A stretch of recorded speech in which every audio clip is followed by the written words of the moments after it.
Sa number 10, Bulkan Kanlaon liwat na naman nga nagbuga sang abo kaina sang aga.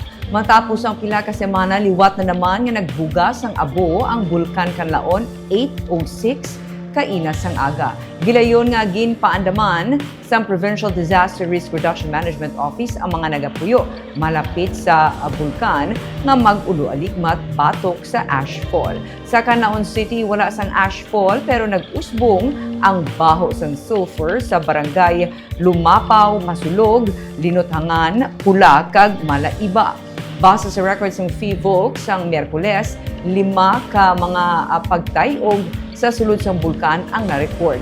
1,567 katoneladas ng sulfur dioxide ang ginbuga sa bulkan, kagyara sa 50 meters ang kataason sang sungaw gikan sa crater sang bulkan.